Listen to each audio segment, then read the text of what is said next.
Riverside.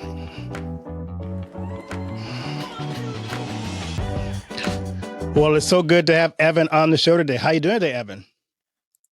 I'm doing amazing. It's good to be with you. Good to be with you too. I'm looking forward to having this conversation because so many people I know have either friends of mine or in some kind of Facebook jail or Twitter jail. So it's good to talk about why this is happening in our culture. Well, that's good to know. So many of my friends are in actual jail, so Yeah, we got a lot in common.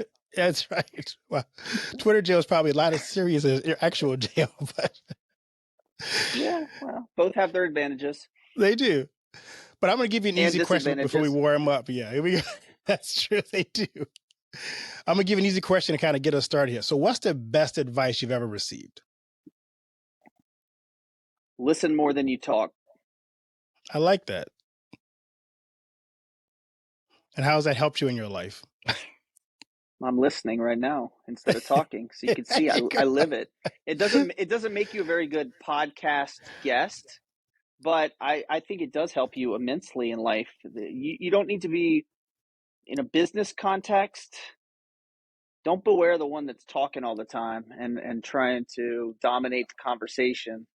Keep your eye on the one that's sitting there and listening carefully and absorbing information. Because in my experience, I found the people who do a really good job listening and they don't spend their time trying to talk over other people, but they're actually thinking and processing and actively listening, that makes you a much more formidable person in the boardroom, in the classroom, at home, etc. So I really believe that listening more than you talk is really essential advice. I really do. A lot of people may have seen you because you've been on a lot of different shows and things, but tell us something about yourself that most people don't know. My son taught me how to ride a unicycle, so that's something most people don't know about me. He's much better at it than I am, but I have been known to ride around on a one-wheeled device, which is quite unusual. I haven't done it in a while, but it's interesting. It just, to me, the only reason I thought, actually there were two reasons. One, I wanted to do it so that I'd have an activity that I could do with my son. And secondarily, it seemed like something that was so challenging and impossible. And I'm a big believer that if you practice anything, you can get so much better in a short amount of time. And I needed to kind of prove it to myself that even something that seemed so challenging, like riding a unicycle, if I just practiced a little bit, I'd be able to do it. And that proved to be true. It's really interesting. I like that. I don't want to try it, but I like it. All right. It's not for everybody, but yeah, that's good good. Exercise I like that. in determination. I'm always curious, especially for people like yourself who've written books and you have a journey in life, you're a CEO. Who are some people who served as inspirations for you on your journey? It's a great question. And there's actually several people who've really influenced the course of my life, but none more so than my grandfather. I grew up in Shreveport, Louisiana, and I had two brothers, and then I had three boy first cousins. We had no girls in our family, so it was just six boys who were we were staggered in age. It was more like brothers than cousins. And my grandfather, he was truly the family patriarch. We would gather at his home for all the holidays, Thanksgiving, and you name it, and Jewish holidays as well. And my grandfather would sit, of course, at the head of the table, and he would give a little blessing before we would start, and he would make little speeches. And my grandfather was just revered by all of us in the family. And to me, he is probably he's been the guiding light in my life, even though he passed many years ago, just because he showed me that family and valuing your friends and your family is so important. He demonstrated an ability to connect with everybody and to just, he lived a life of character and philanthropy, and he was just there for others always. And I'm reminded of a time where he went to the bank and he was taking out some money, just doing, this is pre-ATM days and electronic banking. And he knew all the people in his life. He knew the bank teller, and he knew that the bank teller, she'd had a fire at her home and she'd lost everything. And he withdrew a pretty significant sum of money. And then he kept, $50 or something and handed the rest of it to her. And he said, I took this out for you. I'm sorry to hear about what happened with your family. I hope this, will help you as you're rebuilding. So that's what kind of guy my grandfather was. And he showed me also what it means to love your country and to be appreciative of the blessings that come from the opportunity that we have to be citizens of the United States. And he really instilled in me a sense of patriotism, gratitude, and appreciation. And more than anything else, he also showed that hard work and perseverance will always get you there. He was born in the Depression. He was raised in an orphanage. His mother died at childbirth, and then his sister and her husband couldn't take care of him because they couldn't feed him. So he grew up in an orphanage, but yet he was a smart guy. He worked his tail off, and he got a scholarship to Georgetown University. He didn't actually finish because he got drafted and went to fight in World War II. But he's a guy who came back from the war and he lived the American dream. He built a business. He raised a family. He was a pillar of the community. And so for me, I could talk about some other people who've influenced me, but at the end of the day, it's my grandfather more than anybody else. That's a powerful story and a powerful testimony. We need those values today, even more so than ever before. Just that generation that sacrificed so much for us and for our freedoms. I always look up and admire that generation, how powerful the influence was they had on us. Yeah. Well, there's a reason they're called the greatest generation. Exactly. Exactly. So tell us your personal story. My personal story. Well, as you know already, I grew up in Shreveport, Louisiana, and I had a wonderful family and a great community there.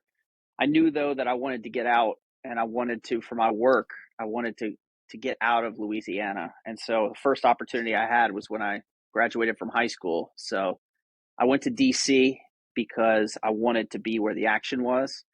And I think, again, tying the whole course of my life to my grandfather, he had taken me, my cousin and me, on a trip to Washington, D.C. when we were about 11 years old, to show us where he went to college and to take us to the White House and the Capitol and teach us about American history. And so that really stuck with me. And I think it influenced my decision to want to be in Washington. So I went to school in Washington at GW, George Washington University. And then I ended up staying in Washington for 15 years, working at the intersection of politics and policy, foreign affairs. I ended up working for a high stakes and crisis communications firm. We had some foreign government clients, some very high profile CEOs, good people in bad circumstances. And at the time, I was thinking to myself, one day I'm going to have my own firm and we're going to do business completely differently from how the firm that I was working for operated. And I wasn't quite ready to make that entrepreneurial leap yet, but it was always kind of there gnawing away at the back of my mind. And then before I sort of made that jump, I had an opportunity to move to Florida and to go in-house and to work at a startup that had raised a bunch of money and was growing very fast. So I availed myself of that opportunity and I moved to Florida and worked at the startup. And then after a couple of years, I learned so much from that experience that I felt, well, I'm at a crossroads. I can either go back to DC, which was my natural habitat. My network was there, my friends were there, and I could get a great job there. Or I kind of loved living in South Florida, and I thought to myself, well, why don't I take a leap and try to start a business here? And that way, if I can work in Washington and elsewhere, I could keep one foot there, but one foot here. It's better for my family. I had two young kids at the time, and I just felt it was a better life for them to be in Florida than it would have been moving back to DC. So I took that leap and I founded Red Banyon, and that was right at the turning point, like the end of 2010, right at the beginning of 2011. And so 2011 was my first year really in business, full year. And I learned so much from that first year. And first I had 0 clients, then I had 1 client, then I had 2, and then I had one again, and then I was about to go out of business for a long time. And then over time, just by grinding it out and continuous improvement and learning, I was able to start building the firm. And now I've got 30 people, and we're in offices all across the country, every time zone. We've worked across 7 countries, 4 continents. It's a pretty high profile and remarkable engagement. So it's been quite a ride, quite an adventure, and I never stop learning every single day, and I never stop making mistakes.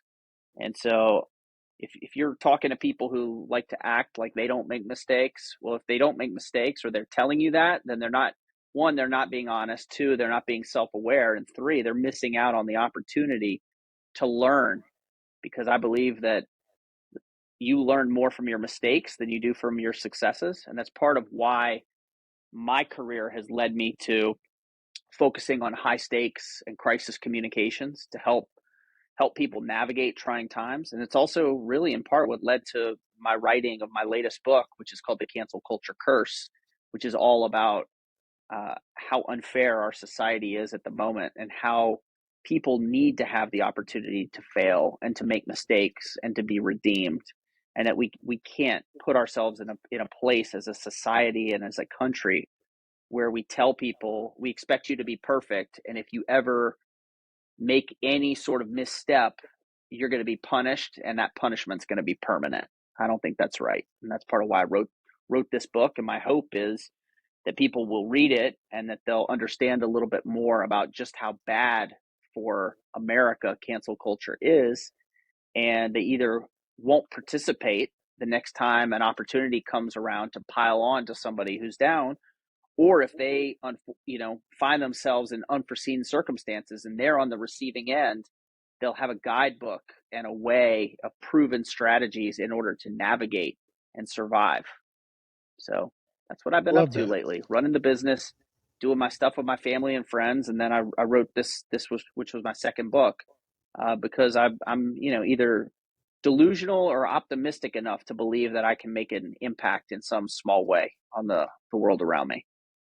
Well, as a fellow Louisianan, I appreciate what you do. Oh, where are you from? Baton Rouge. Baton Rouge. All right, So I man. left It's also amazing. after college All and haven't roads been lead back. to. Louisiana. Okay. Where did you go to school? Southern University. Southern. Yeah, it's a good school. Yeah. All right, and now you're out in the world, but we leave Louisiana. It's not where I would want to live, but it's always got a special place in my heart. My family still lives there. My parents still live in Shreveport. They live in the house where I grew up. My grandmother just passed away last year.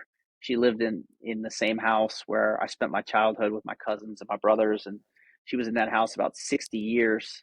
My aunt, my uncle still live in Shreveport, and now I got a bunch of my family members in New Orleans. So good to visit. It's not where I want to live, but they have a great life there. They do. I love going back for the food. But other than that, just, Food and music. That's food and it. music. That's it. Yeah. I love the fact you wrote this book. And I think people have an understanding of what cancel culture is, but as someone who wrote the book, how would you define cancel culture? That's a great question. And, part of what I thought was so important about writing this book was to put a real definition around it, because the term gets bandied about all the time. And on the left, the political left, people like to pretend like cancel culture doesn't exist. They deny it, or they say, oh, it's not real. And on the right, they've in recent years been calling everything cancel culture. So someone gets some bad press, they're like, hey, cancel culture. A company faces an economic boycott. That's cancel culture. Um, a player gets traded to a different sports team, canceled. And so that's not really the case. And so the book defines cancel culture. And I'll give you the formal definition from the book, and then I'll give you a fuller explanation. So the definition is the use of intimidation by a morally absolute coalition to isolate and disproportionately punish an alleged transgressor. So again, the use of intimidation by a morally absolute coalition to isolate and disproportionately punish an alleged transgressor. I love that because it helps the frame because we throw a lot of terms around in society. Throw around the term woke, cancel culture, and no one can ever define it. So I'm glad you actually put something into words for us to kind of talk about. As you think about this, you mentioned something else in the beginning of this conversation too, that the bad thing is that if you make a mistake, there is no forgiveness in society anymore. People just pile on when you have a moment of weakness or a moment of where you make a mistake. How does this cancel culture situation right now? How does that affect society? It fundamentally reshapes human interaction in a way that I don't think we've really paid attention to yet. And we need to be reminded that every single one of us makes mistakes. We are all fallible. And this notion that we hold either people living in the public eye or even private citizens who get thrown into the spotlight, that we expect them to be perfect, that's an idiotic position to take. Because if someone says that they don't make mistakes or that they're perfect, they're either lying or they're delusional. Because if you're a person, you make mistakes. And I think cancel culture, what it does is it leads people to also ignore some of the fundamental things that have always been the foundation, the bedrock of this country. So we as Americans, we believe in the right to free speech. It's protected by the First Amendment, not even the second or the third. It was of such primacy that the founders made it the First Amendment. The first thing, people should be able to say what they think. And if someone says something that they think, I should have the freedom to disagree and to dispute what they're saying. And so I think we've lost sight of the fact that cancel culture is a chilling of free speech, which is one of our most fundamental rights. Another thing that it does is it eliminates due process. So when someone is accused in a judicial setting, in a court of law, they are given, guaranteed, the opportunity for due process. And as part of that due process, when we assemble jurors to weigh the fate of someone who is believed to have committed a transgression, who's been accused, is being charged with a crime, well, what do we look for? We look for jurors who haven't made up their minds, who haven't prejudged the outcome, that are a jury of their peers, who are willing to hear arguments. And both sides, both those who are prosecuting and those who are defending, have a fair opportunity to make their case, present facts. Well, cancel culture takes that sort of step-by-step procedure and it rips it up into shreds, throws it on the ground, douses it in gasoline, and sets it on fire. It gets rid of it. It's the total antithesis, because what happens is you have mobs of people, many of times coalescing on social media. They prejudge the outcome. They decide, they hear something and that someone's guilty. And then what do? They don't wait. They don't give the person a fair opportunity of due process. They don't consider the facts in a neutral way. They rush to judgment and then they convict the person, and then they become judge, jury, and executioner before the person's even had the fair opportunity to present a countervailing narrative or to present facts. And I think that's fundamentally un-American, and that's not how we want to live as a society. Another really damaging aspect of cancel culture, and I think you could see this in every aspect of life, not just in business or politics, but really in at the core of human interaction, is it eliminates the ability for someone to apologize and to be forgiven. It cuts off a road to redemption. And so it used to be, let's say you said something that really angered me and you offended me. You told me, Evan, you're the dumbest guy I've ever met in my life. I'm thinking of something that, you know, could easily be said. Evan, you're a complete idiot, and you made me really upset.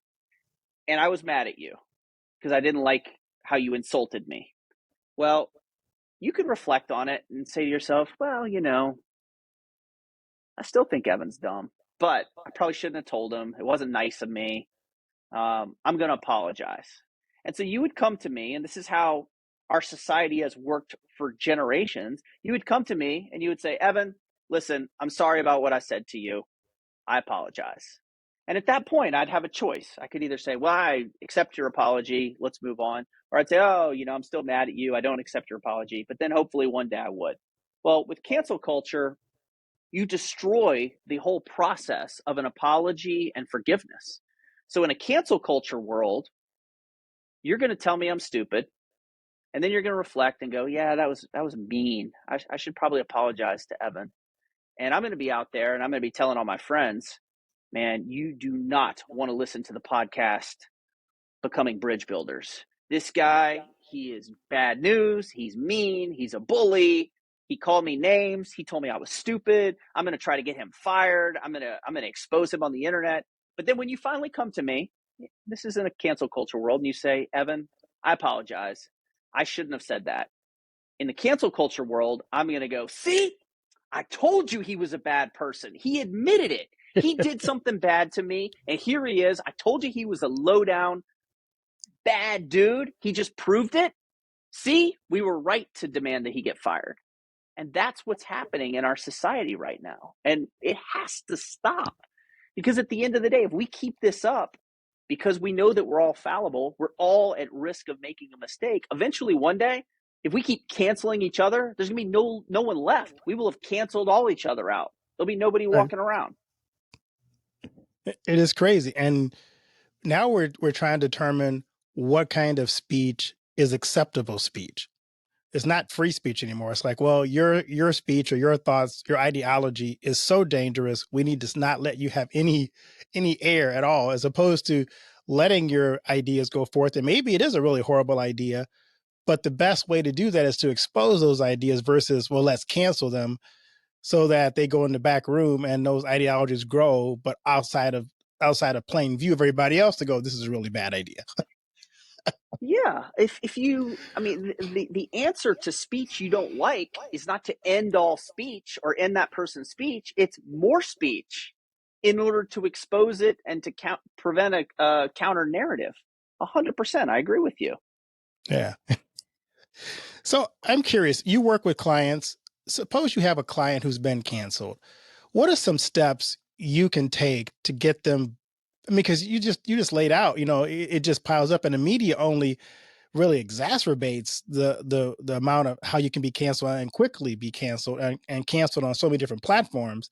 So how do you help someone get back their identity once it's been so besmirched by cancel culture? Yeah, it's a great question, and I'm gonna tell you specifically what we at Red Banyan do to advise our clients and to help them.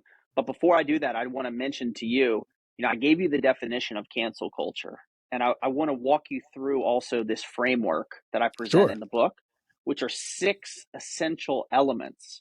So again, as you pointed out, people are throwing around terms like woke ideology, cancel culture without defining it.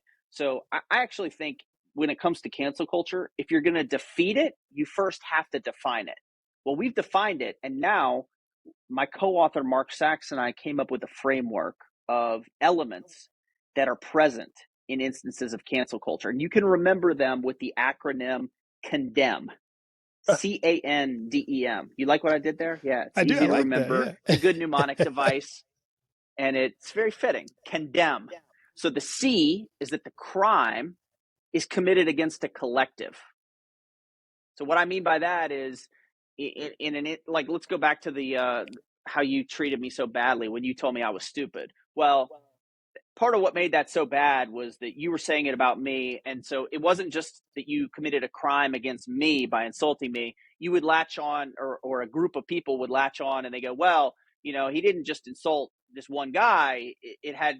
They would attach to me an identity, whether that's he's male, he's a Southerner, he's a, whatever political party, he's white, he's Jewish, he's Christian. It's a collective. So it's a crime that's committed against a collective. And that's what you see when someone gets exposed and attacked for cancel culture, it's not just because a guy did something to a woman, it's because he's alleged to have been a mistreater of women writ large. So that's an example. The A in the condemn framework is that it arises and accelerates quickly. And that's what happens with these things. They go viral, and it happens very, very fast, thanks to the fact that we all have cell phones in our pockets. We can all become reporters. We can all share our views online with a limitless audience of listeners.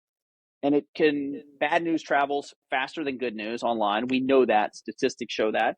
And so it arises and it accelerates very quickly. The N is that the nature of the offense is either fabricated or it's actually quite minor. So in this case where you told me I was stupid, I mean, they're just words. It's just an insult, and it's really not that big a deal. But look at other cancel culture instances, and it gets blown out of proportion.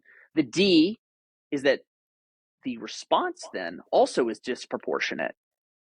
It isn't just you insulted me and therefore I'm mad at you. It's, oh, well, we've got to fire you. We got to make sure you can never work again in the world of podcasting because you are dangerous. And the E is that everyone is afraid to defend the accused when cancel culture comes because they don't want the cancel culture mob coming for them. And then the M is that there is moral absolutism by the people doing the canceling. They are so convinced when they pile on and they demand that a university fire a professor or that you take action against a bad actor because they have truth on their side. They have they feel almost religious fervor to take on this cause because they think that they are morally in the right. They have the high ground. So what you can do is you can look at any number of instances of cancel culture, and you will find these elements. If you see 2 or 3 of them, it's probably not cancel culture. It's definitely not cancel culture. It's something else. It may be a crisis. It may be a misunderstanding. But when you look at a situation and you see all of these things, you know you have got a bona fide guaranteed case of cancel culture. So I'll give you a quick example, if I may, of a recent incident that went completely viral about a week ago, which was a woman was taking a bike out of a rack at City Bike in New York, Oh and yeah, I she remember became that. City Bike Karen. Okay, this is a pregnant woman who had just finished her shift at a hospital and had rented a bike to go home. She was surrounded by a group of teenagers. They put her on video. The video went viral, and everyone was like, oh my God, look at this horrible racist woman. She's behaving terribly. And then they called her a Karen. She got suspended by her employer, etc. Well, let's run that situation through the condemn framework. So the C, crime committed against the collective. It wasn't just that she was arguing with a guy and his buddies over a bike. It's that she was white, they were black. So all of a sudden it becomes she's a racist. It had a racial undertone to it. And you had people attacking her saying this is the kind of thing that gets black men killed in this country. Okay, that's the C, the collective. It wasn't just these are 2 people, fellow New Yorkers arguing over a bike. It's white woman victimizing black man. The A arises and accelerates quickly. I mean, within days, she was doxxed, her information was out there, and the whole world knew her. The video was viewed millions of times. And the nature of the offense was minor. So they're arguing over who has right to take a bike out of the bike rack. Whose bike was it? But suddenly it became an example of all that's bad in America in terms of racial division between people. And so the nature of the offense, it got blown. I mean, you had people like even, human rights attorney Ben Crump, who to his credit, he later took down the tweet. But initially, he talked about it as an outrage. He's like, this is the kind of behavior that gets black men killed. And you had people calling her out, basically saying this is similar to, the woman who falsely accused Emmett Till and led to his execution by a lynch mob. So the nature of the offense was on its face quite minor. D, disproportionate response. So they argue over a bike, and people made death threats to her, and they try to get her fired from her job and make her permanently unemployable. Because now if you Google this woman, that's all you're going to see online about her forever. So that's the disproportionate response. E, everyone's afraid to defend her. So even her employer, they didn't rush to her defense. They actually released a statement saying she's been put on leave. By the way, we never tolerate racism in any form. So they're creating distance. So everyone's afraid to defend her. And then the M, the moral absolutism of those doing the canceling.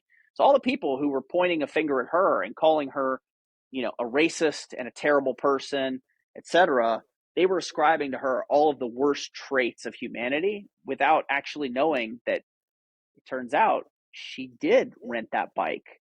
She had the receipts to prove it. She wasn't taking the bike from someone else. She was taking what she'd already paid for that was rightfully hers. So that's an example where if you look at that condemn framework, all 6 of those things are there completely. So what do you do if you're stuck in a situation like that? Let's use her as the example because we're already talking about her. Is she and her lawyer actually did a number of things very, very well. And I spoke with her lawyer actually in the wake of it and commended him for how he had represented his client. And that was that they refused to be canceled. So rather than going and just saying, okay, this is I'm just going to be a victim here and my life is over and I'm just going to take it, they didn't. They took the mentality, I'm not going to be canceled over this. She was smart. She brought in an expert to help her. In that case, it was legal advice. When you're being targeted for cancellation, legal advice, communications advice, crisis management, these are the types of people who you need on your side to help you navigate. Lawyers know the law. They're equipped to argue your case in court. PR, especially high stakes and crisis managers, know how to work with the media. They know how to shape stories and ensure that the truth comes out. So they're powerful advocates and surrogates to have on your team. And you have to do what I describe as press the truth, which is you can't allow the other side, or in this case, just the mainstream press, to have their say with false or incomplete information. You have to press the truth. You have to get your narrative out there. And so when her lawyer came public with the receipts and said, look, I can prove, she didn't take that bike from the boy on the video, the teenager. She had every right to it. In fact, she wasn't the aggressor. She wasn't the bully. She was the one being bullied. So he was pressing the truth. He was presenting the facts. And in this day and age, you can't afford to sit back and hope the facts come out eventually. You got to be an advocate for yourself. You got to press the truth immediately. They created a way for the media to get in touch with them. They were responsive to the media. They acted quickly. These are all core elements and strategies that you need to employ if and when, God forbid, you find yourself being canceled. I love those. But you said something that stood out to me about this. She still has a red A on her shirt, though, for all of time, even though they may have done this right. A red So R. Yes. that's right, a red R on her shirt. An So R. Racist. so how do you recover from that? I mean, because like you said, it's always going to be out there. And is there a way that we as people who are being canceled, do we have avenues to deal with the long-term effects of this? Well, first of all, it'll be interesting to see whether or not she loses her job. If I were a betting man, I'd say she's not going to lose her job, probably because the institution that employs her is going to not rush to terminate her based on the facts that have now come to light. So she's got a lawyer who's advocating for her and trying to protect her job. So that's one.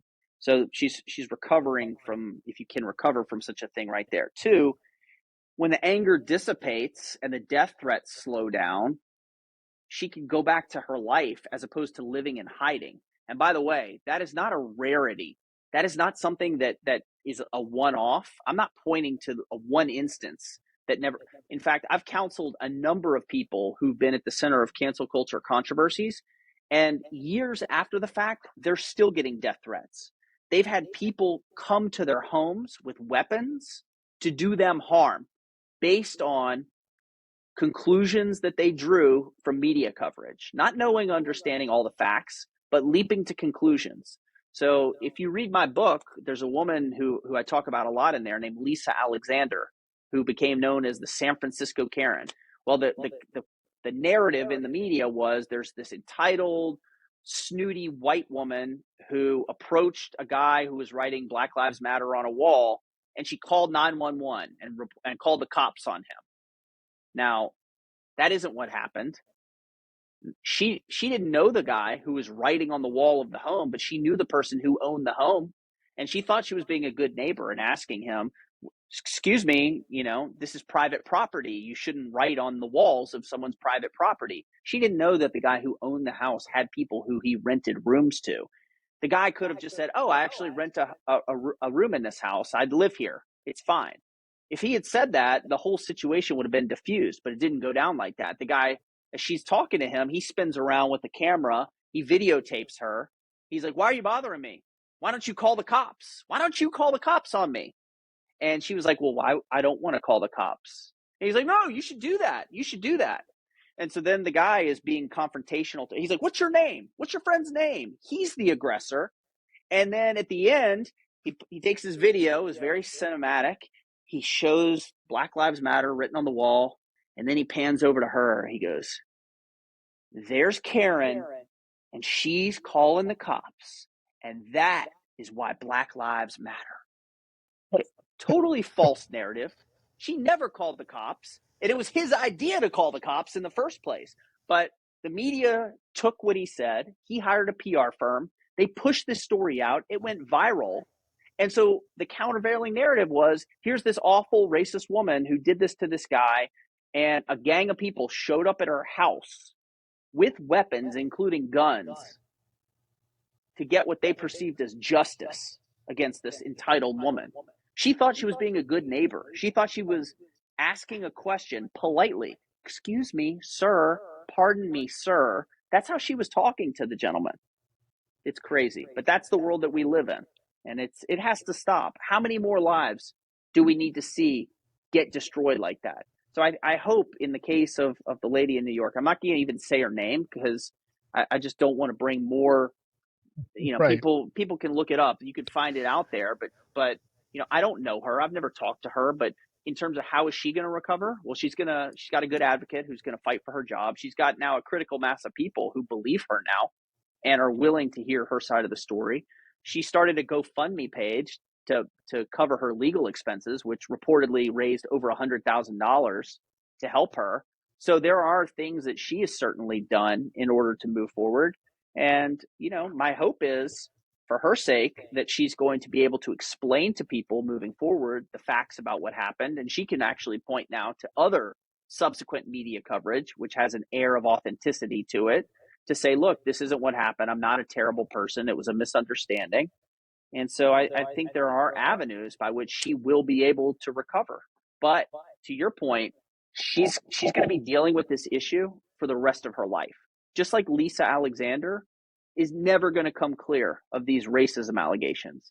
3.5 years, and she still forwards me the death threats that she gets in her inbox. People threatening to come after her and to kill her.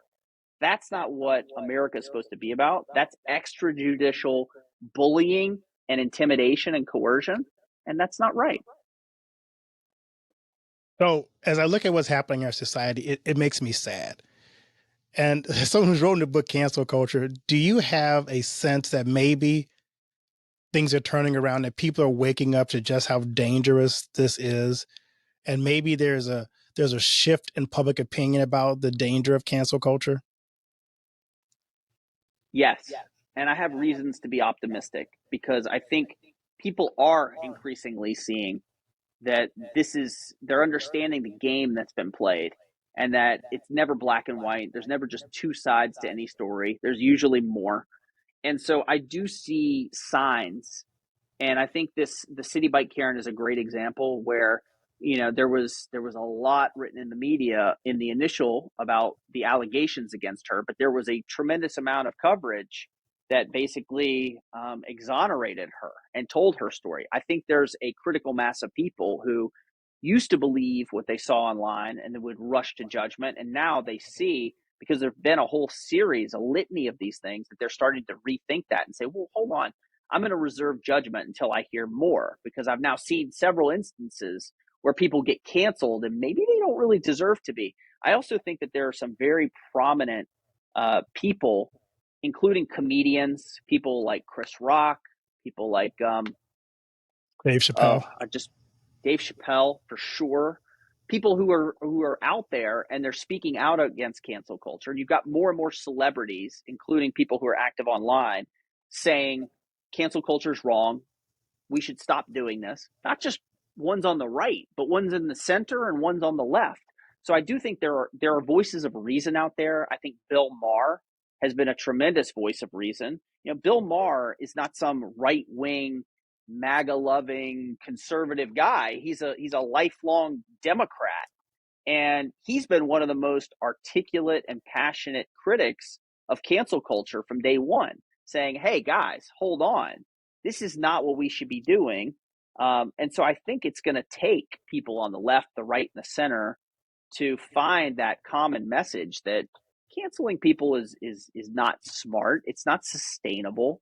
And I think there are lots of indications that corporations are not moving as quickly to simply terminate employees upon the allegation being raised. Some are still falling into that trap where they feel so pressured by the Twitter mob and people I refer to in the book as cancel vultures who thrive on picking apart other people. But they're not just kowtowing and collapsing in the way that they were in months and years past. I think people are understanding we need to pause for a beat and get more information before we do something that forever ruins someone's life. I like that. That's good because I want to be hopeful that we're starting to wake up to this in our lives and not just give into it. So, I what are you think we working are. on? And if I Yeah, thought it was hopeless, if I you thought it was just- hopeless, I wouldn't have written the book. exactly. I would have just said, this is it. This is the way it is. This is how it's going to be forever. It's really terrible, but I guess we have to resign ourselves to it. I think we're going to see cancel culture get canceled in our lifetimes, and certainly I hope within the coming years. That'd be great. So, what else are you working on besides getting this book out to people? Yeah, that's just my side hustle. This is not what I do all day. I don't write books for a living. This is just a passion project. Um, I run a business, a small business, a strategic communications firm called Red Banyon.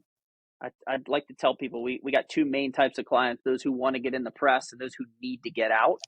So we've got, folks who are dealing with high stakes, cancellation, cancel culture, crisis, all manners of legal PR, litigation support, things that they're trying to navigate, and that falls to our crisis team. And then on the other side of the house, we have a whole bunch of people who are helping organizations determine, based on what their organizational goals are, what they're trying to accomplish, how can we use communications to help them accomplish that goal, and how do we get them closer to where they want to be. So I stay pretty busy working, leading Red Banyon.